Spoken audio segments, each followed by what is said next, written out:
Homer can get $50 by eating 30 eggs. After finishing the last egg under, he sat up quickly and cheered loudly, but then his stomach started churning uncontrollably. Moe skillfully caught all the eggs, then proceeded to play with them on the pool table.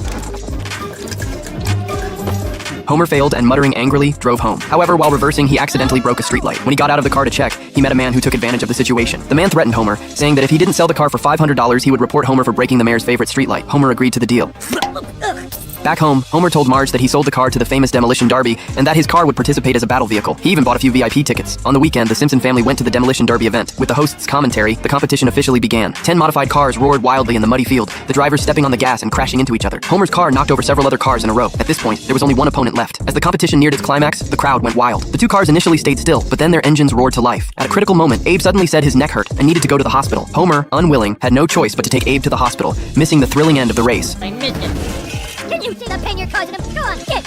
After an examination, the doctor informed Homer that Abe only had a few months to live. Homer went to the hospital to visit the dying Abe, feeling very sad. In his final moments, Abe wanted to tell Homer a secret. He had done something wrong to his family and hoped Homer would forgive him. You did it!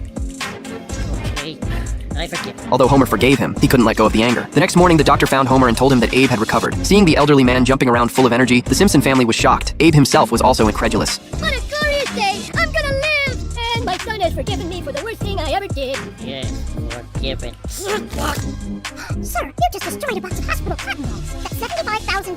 No! Back home, Homer spent the whole day in frustration and anger. He was upset that Abe had faked his death to redeem himself. Lisa asked Homer what Abe had done to make him so angry, but Homer had sworn never to reveal the secret. However, seeing Abe so smug, Homer decided to go to Moe's bar to cool off. To his surprise, Abe also wanted to have a drink. Moe was caught in the crossfire. To get the two to make peace, Moe gave them 50 cents each so they could play a game together. However, after taking the money, they both turned their backs on each other. Reluctantly, Marge took the two of them to a relationship counseling center. The staff locked them in a room and said they could only leave after solving a puzzle. But after several hours, they were still at odds. In the end, Abe gave in and allowed Homer to insert a magic sword into a door to unlock it.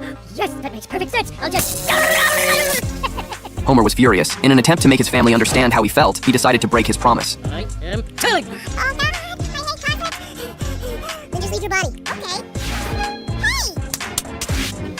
He revealed Abe's secret. When Homer was young, he had caused Abe to dislike him because he was mischievous. Homer's mother loved to cook, and as a result, Homer developed a strong bond with the kitchen. Every time his mother cooked, she would carefully write down recipes and encourage him with notes behind each one. All the recipes were kept in a tin box, which was Homer's most treasured possession. Homer felt very sad because the truth was that Abe had thrown the tin box off a cliff when his mother left. Hearing this, the family understood Homer's feelings. Lisa was especially angry, saying that if Homer had those recipes with words of encouragement, his life might have turned out much better. I would have had hair. Homie, that's not very realistic. And I would have been more realistic. Back home, the family began discussing what had happened. Bart felt unsatisfied and suggested they go to the nursing home to yell at Abe. The idea was quickly supported by everyone. The Simpson family rushed to the nursing home, ready to beat up Abe. However, when they opened the door, they found that Abe had already left. Marge found a note on his bed, which revealed that Abe, wanting to redeem himself, had gone to the cliff to look for the recipes.